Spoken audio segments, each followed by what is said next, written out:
Hey, Julie, how are you today? I'm doing great. Thanks for having me on. It's always good talking with you.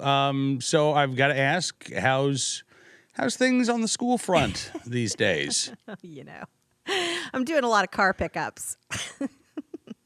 Not getting out of the car, just you getting those frosty glares from the other moms there at school. Yes, I've had to myself wear sunglasses on completely dark days. Snow like cloudy days. I'm wearing sunglasses because, as you know, I have trouble controlling my face. So, yeah. Little No, tense in all up there. seriousness. In all seriousness, though, we have talked about you over the last couple of weeks. Talked with you about over the last couple of weeks about your engagement with your local school district regarding the walkout, the facilitation of the walkout in your kids' elementary school. Which, right, again, with the questions about whether this was student directed, parent directed, and with the school's acquiescence. Has this gone any further? I mean, have you actually been able to have any official communications with your district about this? And by the way, is this over now? Is this a done deal as far as you're concerned? It's not over. No, it's not over. I mean, I've still got some significant questions, but they want it to be over. They want to move on. And but I don't really want to talk too specifically about why I don't think it's over, but it's for me, it's not. I still, again, have significant questions about what this school district is doing besides marching and getting in The Guardian and the local newspaper and, doing handshakes with the mayor in front of the school. There's a lot of hard work that I think the shooting at Parkland revealed about improving the system for the police to put information in the NICS, and I think and the FBI. I mean, these are some pretty simple things, and also the training of school safety officers. So I'd like to hear evidence that those conversations are ongoing, which I have not seen. Lots and lots and lots of talk about the march and about gun control, but very little. Also little about how you're hardening the schools, how you are making the schools more safe. There's very little conversation, except to say they're against it, about arming teachers in my city. So yeah, it's frustrating, but I still have some remaining questions. So it might be over for them. Again, I think they want to move on, but I still have some lingering questions. Well, and I think, listen, I think parents do. I mean, this is obviously still something that's resonating. We were talking with Scott Bach, who's the executive director of the Association of New Jersey Rifle and Pistol Clubs, and they had to send a letter. You probably saw the story. Lacey Township, New Jersey, had this policy on the books that said if a student was reported to be in possession of a weapon or anything that could be considered a weapon for any reason whatsoever, on or off school grounds, on or off school time during the school year, that was a level 3 offense punishable by up to a year-long suspension. And apparently there were a couple of students who say that they were disciplined because there were social media postings of them out of the family range, and they were being safe and responsible. They were under adult supervision, but they were there with guns. So the school board changed this policy because it's clearly unconstitutional after the Association of New Jersey Rifle and Pistol Clubs got involved. But we just found out as well that they sent another demand letter to the school board saying that they've got another policy they got to change because some student was told he had to take a pro-Second Amendment sticker off of his truck in the student parking lot, right? Or else he was going to face disciplinary action. And I think last night was the first school board meeting there in Lacey Township, New Jersey, since all of this came to light. And, you'd be thinking as New Jersey, the school board probably get a lot of support. Oh, no. There were parents there raising holy hell about these policies because, well, yeah, good. And listen, better late than never. But, I guarantee the last school board meeting there in Lacey Township was probably empty. Right. And I'm glad that parents are starting to wake up about this. You and I have had these conversations off air before over the last couple of weeks. Get involved with your school board. Go to these meetings. These school board officials, in many cases, They're used to getting away with doing whatever they want because there's never any public accountability. Yeah. The parents never show up. The taxpayers never show up. Yeah. Start showing up for these things. Start asking these questions. These are elected officials. These are public servants. They should not be able to avoid answering questions or avoid accountability in their job. So I'm glad to see these parents out there. I'm glad to see what you're doing, and I hope we see a lot more of this. Well, look, I think that there is a dynamic, though, at schools. I have a lot of sympathy for people who do stay quiet. I think there is a dynamic at schools. It's not just kids who feel bullied, it's parents who feel bullied. I've talked to a few parents who are pretty upset about this and are not saying a peep, because there is this little cabal of moms who are in charge of this, and they just feel like they don't want to raise a stink. But it's also because the school not only endorsed this, and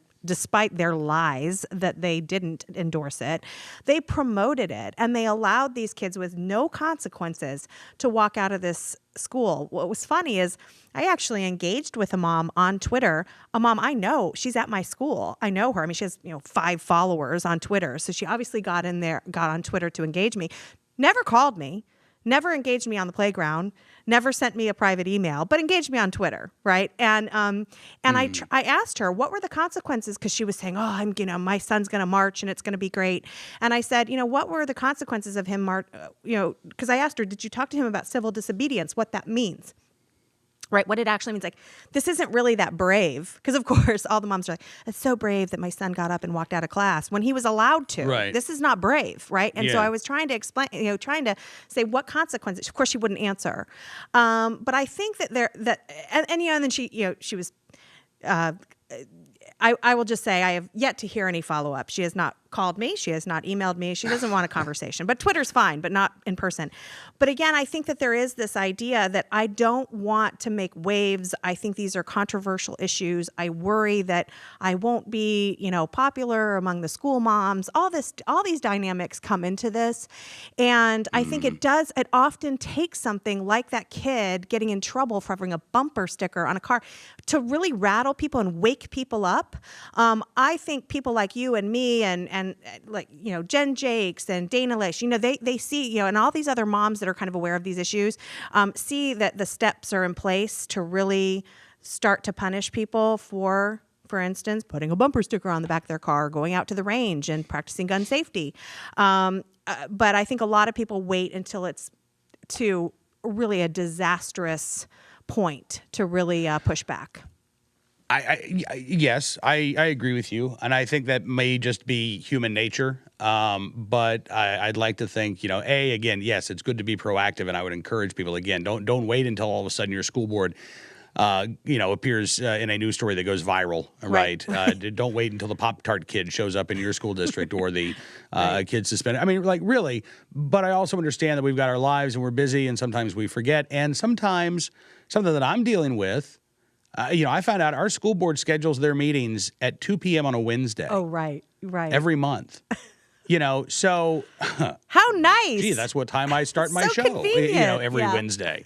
Right. So, and so this is something I'm actually going to be bringing to the attention of the school board of, hey, why don't we move the meetings to 7 p.m. Yeah. so that parents can actually attend, people who are working can show up. You'd have more engagement, more involvement. That supposedly that's what you want. That's a good thing. Yeah. There are all sorts of nonpartisan, not even really political steps towards creating this system of good governance. And really, I think what you and I are both talking about is accountability and transparency here. And when you ask a public body for accountability and transparency, and they try to shut you down, you know what? The response isn't, okay, I'll go away. The response is, why don't you want to be accountable? Why don't you want to be transparent? And you know what? It's up to me now to make sure that happens. I'm the mom of three public school students. I have tweeted the superintendent. She's never once responded. There have been some school board members that have been very generous with their time. They've disagreed with me, but they've been very generous with their time talking to me. Actually, really only one. I shouldn't say that's plural. There's only one that's actually responded to me, and she's been great. And again, she disagrees with me very respectfully and seems to really have some sympathy for and understanding of some of the things that I'm I'm concerned about. So it hasn't been all bad. And again, I've gotten a lot of private messages from people who just don't feel comfortable speaking out, are appalled, don't feel like there's anybody that's sympathetic. Again, I think it's important to say here that this was an elementary school, and what was so in my case, what was so disappointed is our elementary school has children as young as 5.